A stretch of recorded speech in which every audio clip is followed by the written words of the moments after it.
Buenos días a todos.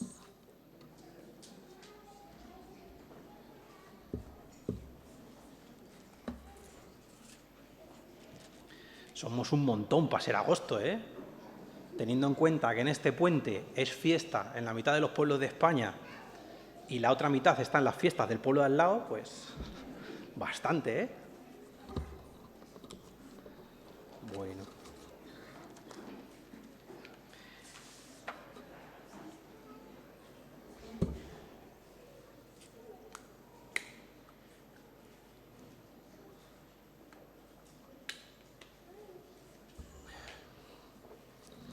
El aclamado director de cine Stanley Kubrick, supongo que todos conocéis a Stanley Kubrick, dirigió en el año 1968, ha llovido ya, 1968, una muy famosa película que llevaba por título 2001, Odisea en el espacio. Supongo que a la mayoría de vosotros os sonará. 1968, es decir, hace 56 años, ¿no? 56 años. Quiero decir con esto, si alguien la quería ver, ha tenido 56 años para verla. Así que me siento en pleno derecho de hacer todos los spoilers de la película que me dé la gana, porque ya es demasiado clásica.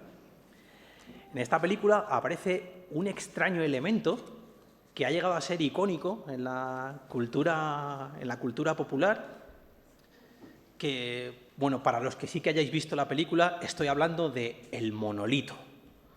El monolito. Se trata de una especie de prisma rectangular, perfecto, liso por todas sus caras, de color oscuro, de un material bastante difícil de identificar, que aparece erguido en algunos momentos clave de la película, como provocando algo. Ni la propia película, ni el director, ni tan siquiera el libro en el que se basa la película aclara nada respecto de esto. No dice qué es, no dice cuál es su origen y tampoco especifica cuál es su significado. Obviamente lo hacen adrede para que la explicación quede abierta a la interpretación de cada uno. Y obviamente hay infinitas interpretaciones. No tiene nada más que abrir cualquier buscador, Google, el que quieras, y poner significado monolito Odisea en el espacio. Prepárate para millones de entradas con interpretaciones de lo más variopinto. En realidad la película no lo aclara, por lo que nunca lo sabremos.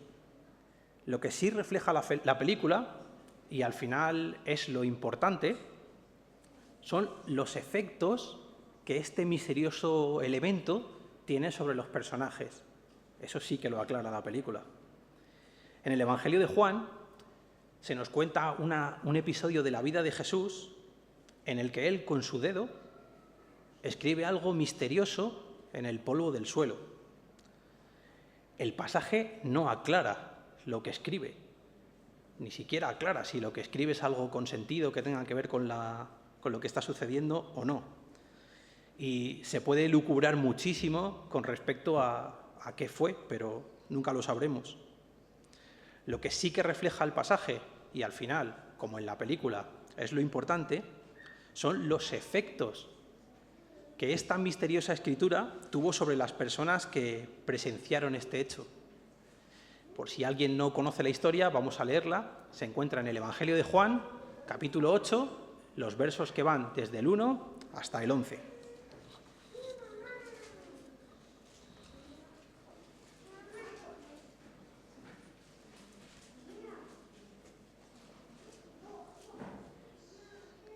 ¿Lo tenéis ya?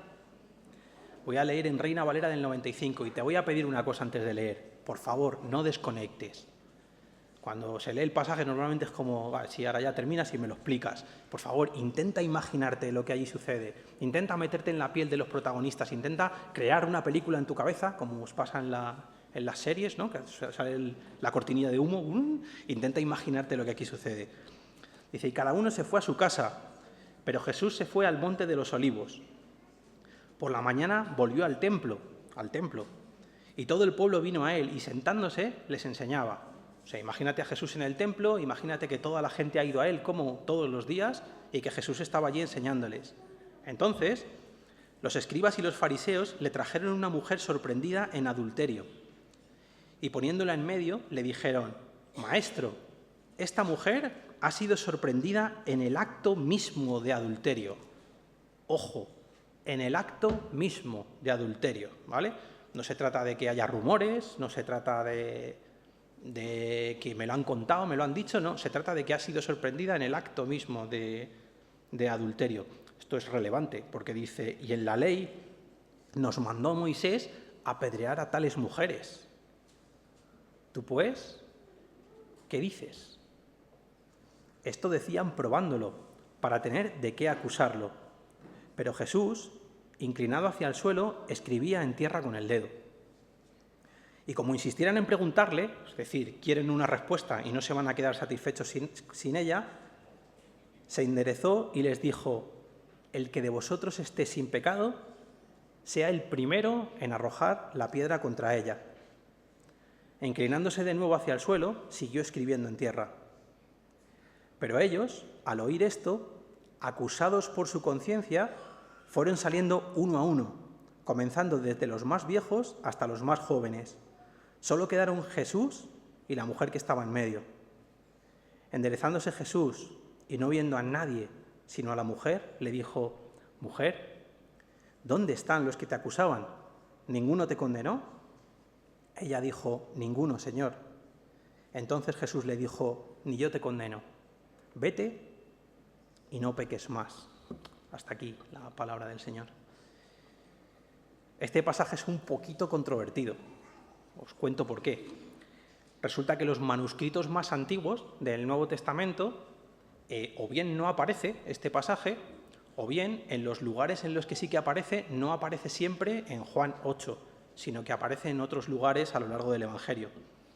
Algunos teólogos expertos en crítica textual añaden que el estilo literario y la temática incluso del hilo que parece llevar Juan a lo largo del Evangelio no terminan de encajar, por lo que para ellos no forma parte del Evangelio original que Juan escribió. La mayor parte no cuestiona su historicidad, es decir, para ellos sí que es un hecho que perfectamente pudo suceder. Tampoco cuestionan en absoluto su contenido, sí cuestionan que forme parte del Evangelio de Juan y por tanto del canon de la Biblia. Por contra, los teólogos, curiosamente los más antiguos, los que nos dieron el canon que nosotros tenemos como Nuevo Testamento, sí consideran que es parte del canon y la razón que aluden por la que no esté en los manuscritos más antiguos es precisamente lo incómodo del tema. El hecho de que podía llevar a confusión a la gente y que probablemente la Iglesia primitiva decidió sacarlo de esos lugares porque no diese lugar a malinterpretaciones. Yo no sé quién de ellos tiene razón, yo no soy un experto en crítica textual ni nada por el estilo, y sin embargo he escogido este texto para predicar porque humildemente creo que forma parte del canon. Lo que sí que veo es que si lo hacemos con prudencia, los principios que se pueden extraer de este pasaje no son únicos de este pasaje. Aparecen en muchos otros lugares del Nuevo Testamento, por lo que creo que son perfectamente válidos y además pertinentes para nuestra edificación en el día de hoy. La mujer ha sido sorprendida en el acto mismo del adulterio. Es decir, hay pruebas lo suficientemente sólidas como para hacer la acusación legal. Los escribas y los fariseos, como fervientes observantes de la ley de Moisés, consideran, por tanto, que esta mujer debe morir lapidada. Es decir, la gente coge piedras, se las tira y mata a esta mujer que ha sido sorprendida en adulterio. Y no se lo están inventando, lo están sacando del Antiguo Testamento, que dice así: si un hombre comete adulterio con la mujer de su prójimo, el adúltero y la adúltera indefectiblemente serán muertos. Levítico capítulo 20, verso 10, y aparece también en algunas otras partes del Pentateuco. Pero no es necesario tener la perspicacia del detective Colombo para darse cuenta de que para cometer adulterio hacen falta dos, no solo uno. Y aquí solo hay una. ¿Dónde está el otro? Hay varias culturas en el mundo, y no son pocas, en las que previo a la boda se exige una garantía, a veces incluso física, de la virginidad de la novia.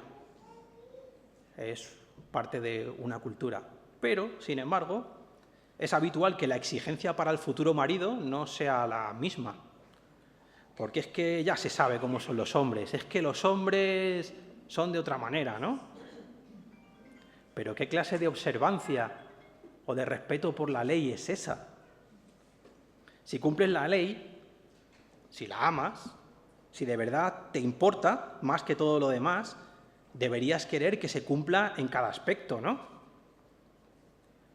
Pero una pasión por la ley que discrimina arbitrariamente a algunas personas es tan solo una pantomima legalista que evidencia la hipocresía del corazón. Y el pasaje no tarda en revelarlo, porque el versículo 6 nos aclara que lo que subyace detrás de todo esto es en realidad una trampa para Jesús. Porque responda lo que responda, de una forma o de otra, Jesús se está metiendo en un lío, y además en un lío gordo. Porque si reconoce la culpabilidad de esta mujer, hay pruebas en su contra, y decide que hay que aplicar la ley de Moisés, se mete en un lío con Roma. Recordad que esto es un territorio ocupado por Roma y que en realidad es Roma quien tiene la autoridad. El Sanedrín, por mucha autoridad religiosa que pudiera tener, no podía aplicar una pena de muerte. Ni siquiera el sumo sacerdote podía aplicar una pena de muerte. Por eso, si os acordáis, previo a la crucifixión de Jesús, es llevado ante Pilato, es llevado ante Herodes para que Roma dé el veredicto de muerte. Si Jesús dice, vamos a lapidarla y que muera enterrada en piedras, Roma va a estar en su contra, lo cual les conviene mucho a los escribas y los fariseos. Por otro lado, hablo como hombre, como decía el apóstol Pablo. Una de las características más atractivas de Jesús estaba en su forma de tratar a los que la cultura consideraba como indeseables. Si él condena a esta mujer, va a perder el favor del pueblo. Otra cosa que le conviene, y mucho, a los escribas y a los fariseos. Eso sí la condena. Pero claro, por el otro lado, si la perdona, si pese a las abrumadoras pruebas en su contra, él decide perdonar a esta mujer, se pone en contra de la ley de Moisés. Y al hacerlo se pone en contra del propio Moisés y por tanto se pone en contra del Dios que dio esa ley. Con lo cual todo esto que viene diciendo él de que es el Hijo de Dios queda absolutamente en entredicho porque se está poniendo en contra de la ley de Moisés. Así que Jesús está en un brete. Pero ¿sabes una cosa? Jesús ha visto la trampa a kilómetros de distancia. No hace falta que ellos abran la boca para que él ya sepa lo que van a decir, lo que van a hacer y lo que realmente hay en el corazón de cada uno de ellos. Y no va a caer, no va a caer. En nuestro contexto cultural la pena de muerte ha quedado abolida. No tenemos pena de muerte en este país en este momento. Somos una sociedad civilizada que tiene sus métodos alternativos para garantizar la justicia y la convivencia de todos. La sola idea de una lapidación a la mayoría nos produce horror y estupor y me parece algo tremendamente positivo. Probablemente herencia de la tradición cristiana. Esa tradición cristiana que ahora gusta tanto poner en entredicho y a la que se acusa de absolutamente todos los males que tenemos. Pero bueno, eso es otro asunto. Es algo que no va mucho con nosotros, el tema de una lapidación, ¿verdad? Pero existen muchos tipos de piedras y muchas formas de lapidar o de ajusticiar al otro, que no solo no nos producen horror y estupor, sino que poco a poco se están convirtiendo en algo bastante cotidiano para nosotros. En el mundo digital, en el nombre de la justicia, de la igualdad o del respeto, se puede y se debe lapidar al que es culpable. Claro, normal, ¿no? Es que es absolutamente justo. Y los cristianos solemos participar de esto sin el menor cargo de conciencia. Es que lo que han hecho o lo que han dicho contraviene la ley de Dios y por tanto exige nuestra denuncia profética. Y es lo que estamos haciendo, una denuncia profética. Y el argumento puede parecerte muy convincente, pero ojo, porque muchas veces las cosas no son como parecen. Leía un artículo en Coalición para el Evangelio, una página web cristiana, que hablaba precisamente de este tema de los linchamientos mediáticos, y en ella se citaba un estudio psicológico secular, ojo, secular, con una inquietante reflexión que decía así: el tipo de indignación moral que típicamente clasificamos como altruista es a menudo una función del interés propio, ejercida para mitigar los sentimientos de culpabilidad personal por daños sociales o reforzar a uno mismo y a los demás su propio estatus como una muy buena persona. Entiendo que el mundo haga estas cosas para acallar su conciencia, pero nosotros hemos reconocido nuestra bajeza moral delante de Dios. Nosotros hemos reconocido nuestra bancarrota espiritual. Nosotros sabemos que no somos muy buenas personas, que somos malos y que nuestra maldad es más fuerte que nosotros mismos. Es por eso que hemos corrido hacia Jesús pidiéndole que nos salve. Y nuestra inocencia no se basa en nuestros sentimientos, ni siquiera se basa en nuestras acciones. Nuestra inocencia se basa en la obra de Jesús en la cruz y no en ninguna otra cosa.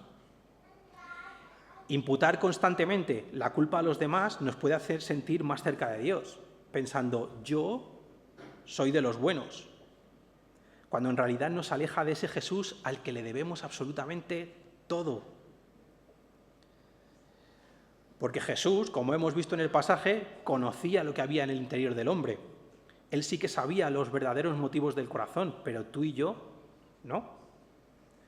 Y nuestra actitud a veces parece afirmar que tenemos una mirada omnisciente del corazón de los demás, que en realidad solo tiene Dios.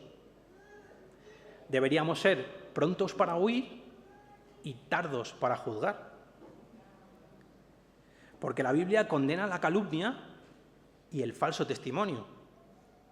Y a veces nuestro desconocimiento, no saber bien la realidad de una historia o incluso fiarnos del relato de otros, convierte nuestros juicios exactamente en esos, en calumnias y falso testimonio.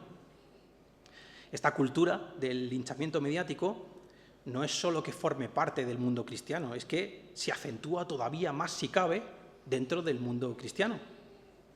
Porque claro, lo que está en juego es la sana doctrina. Y la sana doctrina es intocable, eso no es negociable. Así que alguien dice algo que el resto consideran errado y todos rápidamente se le echan encima con sus piedras listos para lapidarle.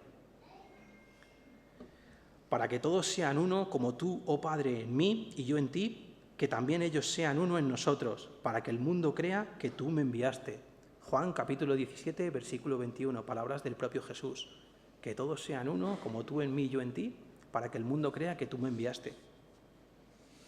Y claro, como dice la canción de Marcos Vidal, antes al mirarlos se decían, ved cómo se aman, y hoy al contemplarlos se repiten, ved cómo se separan. ¿Quién sabrá quién de ellos tiene la verdad? No me malinterpretéis, es lícito y conveniente contender por la pureza de la verdad. Debemos hacerlo. Como es también lícito disciplinar al que persiste en el pecado. Pero recordad siempre que la disciplina tiene el objetivo de restaurar al hermano, nunca la venganza o el ajusticiamiento.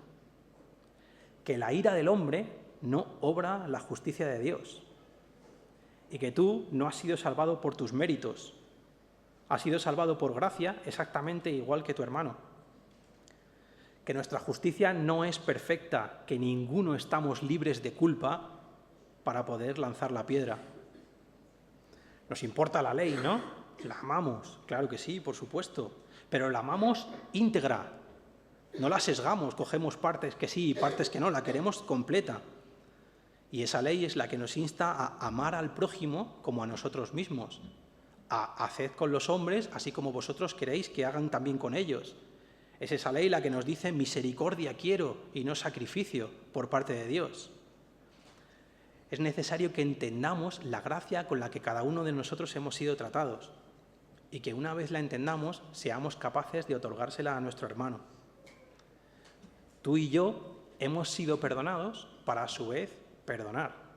Y Jesús nos advirtió de una manera muy severa con respecto a aquel que ha recibido el perdón, pero que ha decidido no otorgárselo a su hermano. ¿Qué escribió Jesús en el suelo? Come la curiosidad por dentro. Hay muchas teorías.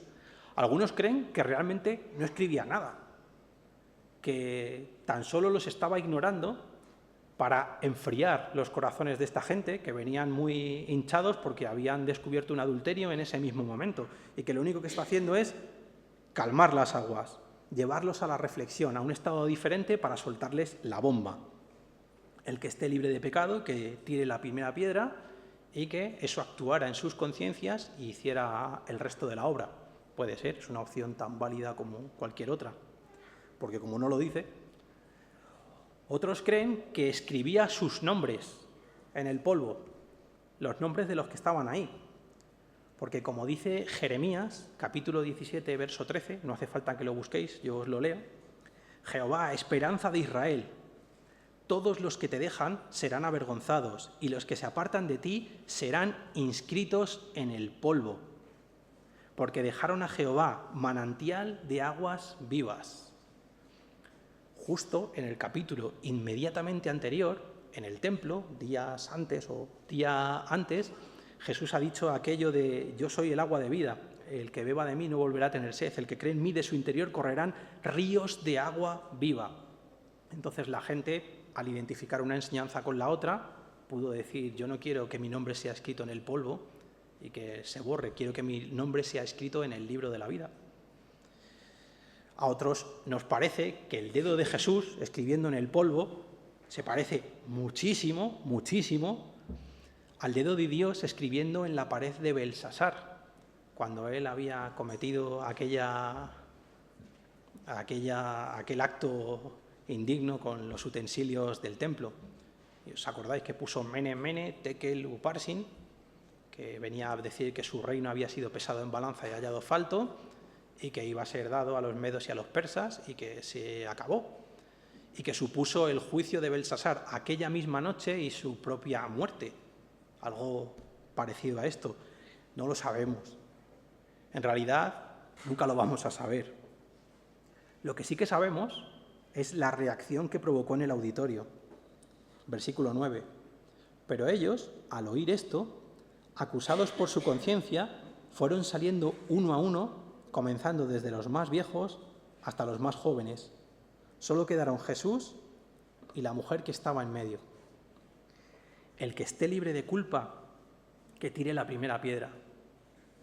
La respuesta de Jesús, como siempre, encierra una gran sabiduría, una sabiduría que no es humana. Desde el punto de vista jurídico-teológico, en primer lugar, porque dice Deuteronomio 17, 6 y 7, por testimonio de 2 o 3 testigos morirá el que haya de morir, no morirá por el testimonio de un solo testigo. La mano de los testigos caerá primero sobre él para matarlo, y después la mano de todo el pueblo. Han citado la ley, ¿no? Jesús, al decírselo, está diciendo: vale, vamos a llevar la ley hasta sus últimas consecuencias. Van a ser vuestras propias manos las que ejecuten la sentencia. Antes de hacerlo, última oportunidad, ¿estáis seguros de ser inocentes, de que vuestra causa es pura a la hora de hacer esto, como para juzgar a esta mujer? Y en segundo lugar, incide en una realidad. ¿Cuántas veces nos parece mucho más grave el pecado de los demás que nuestro propio pecado? Y necesitamos ser confrontados con nuestra verdadera maldad para darnos cuenta de quién somos en realidad. Como en la historia de David, cuando es amonestado por el profeta Natán. Él, después de una serie de pecados espantosos, estaba endurecido en su corazón respecto de su culpa. Así que el profeta Natán se presenta delante de él y le cuenta una historia muy ingeniosa, seguramente una historia de parte de Dios, que hace surgir toda la indignación de David contra la injusticia. Y cuando David, un hombre sanguíneo, un hombre de sangre caliente, está absolutamente encendido por su deseo de justicia y dice: ese hombre debe morir, es cuando Natán le dice: pues David, ese hombre eres tú. Ese hombre eres tú. Y David de pronto se ve retratado y se rompe. El orgullo y el endurecimiento de nuestro corazón nos convierten en ignorantes de nuestra propia condición y de la naturaleza del mal que habita en nosotros, que es horrendo. Mirad, nuestra maldad es como un iceberg. Solo vemos la parte que aflora de la superficie. Y nuestra conciencia y nuestros juicios de valor con respecto a los demás muchas veces se basan en eso, en lo que aflora de la superficie. Pero lo realmente grande y peligroso de un iceberg no es lo que aflora, sino lo que está debajo, lo que no se ve. Cuando leemos sentencias como que un adúltero debe ser apedreado para extirpar el mal del medio del pueblo, nos sentimos bastante incómodos, la verdad. Podríamos debatir si un psicópata cruel que hubiese matado a muchísimas personas es digno de la pena de muerte o no, pero un adúltero, poco mal para tanto castigo, ¿no? Si tú coges a una rana y la echas en agua hirviendo, la rana va a saltar del agua para salvar su vida, como es normal. Pero resulta que si tú echas una rana en agua fría y vas calentando el agua poquito a poco, el agua llegará a hervir, matando a la rana, que no saltará del agua, porque fisiológicamente no es capaz de percibir el peligro. El agua se está calentando con nosotros desde que nacimos. Estamos tan acostumbrados a la maldad que solo la percibimos cuando es un cambio de temperatura muy brusco, cuando aparecen cosas que nos hacen sentir de verdad ese cambio de temperatura. Pero si de verdad pudiéramos comprender y gustar la santidad de Dios, nos daríamos cuenta de que en realidad nuestra agua hierve y nos está matando. Si percibiéramos la santidad de Dios como realmente es, nos daríamos cuenta, como el sacerdote Josué, en la visión que tuvo el profeta Zacarías, de que estamos delante de Dios con nuestra ropa llena de excrementos y con el diablo, el acusador, señalándonos con el dedo con toda la razón, diciendo: sois culpables.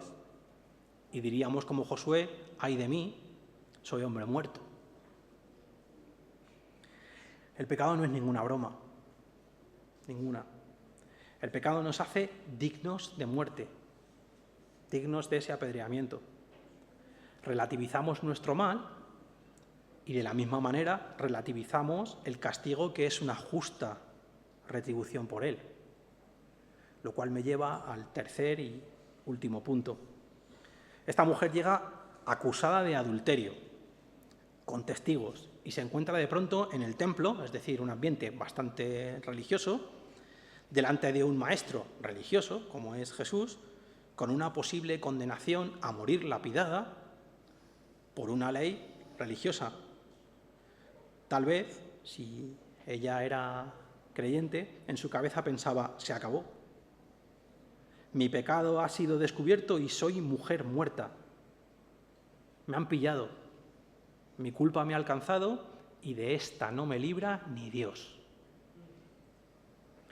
Imagino su intenso miedo, sus pulsaciones aceleradas, su sudor frío, su profunda pena por irse de este mundo, su terror ante el dolor, la agonía y la muerte, y también el terror de encontrarse con que haya otra vida y encontrarse con que al otro lado la está esperando un Dios religioso como estos hombres, que la juzga y la condena a sufrir eternamente.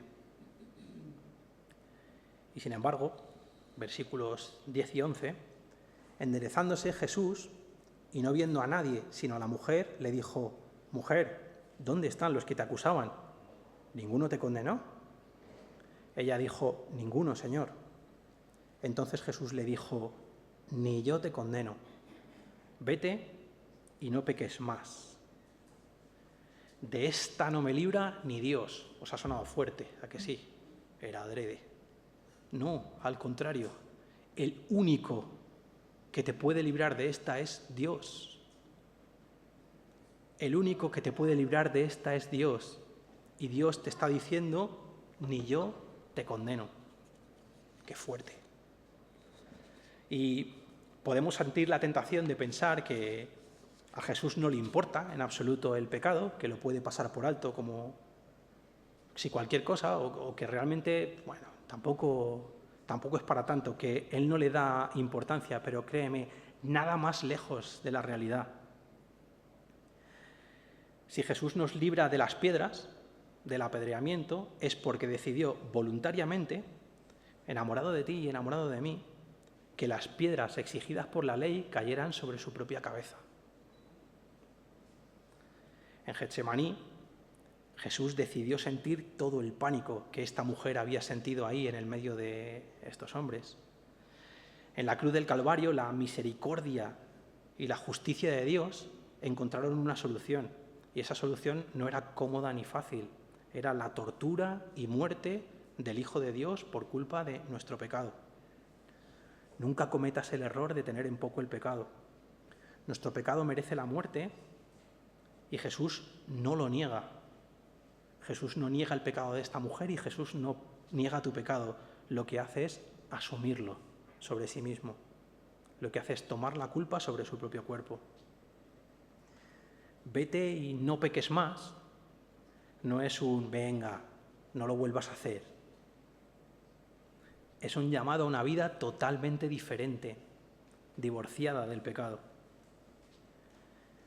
Es el acto de misericordia de Dios, en primer lugar, el que provoca el genuino arrepentimiento. Es su misericordia la que nos sorprende. Es su misericordia la que nos traspasa el corazón.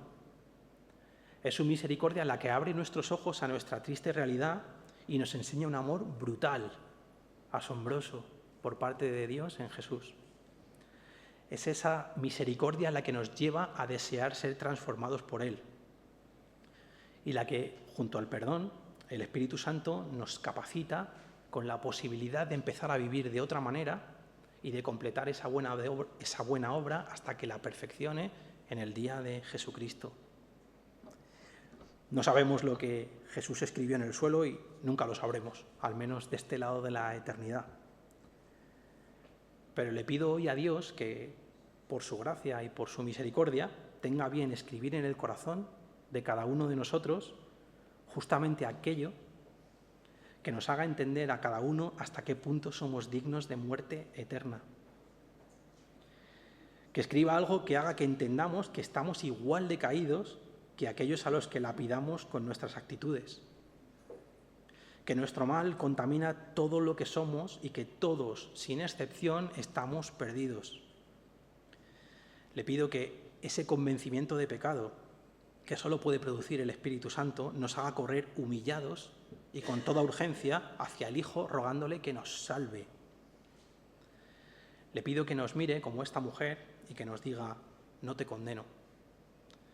Y no porque seamos inocentes, porque ninguno de nosotros lo somos, sino porque Él decidió asumir las piedras que nuestro pecado merece en la cruz del Calvario. Le ruego que en esa cruz cada uno de nosotros encontremos perdón y salvación.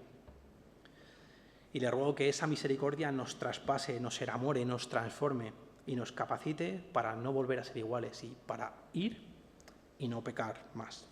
Amén.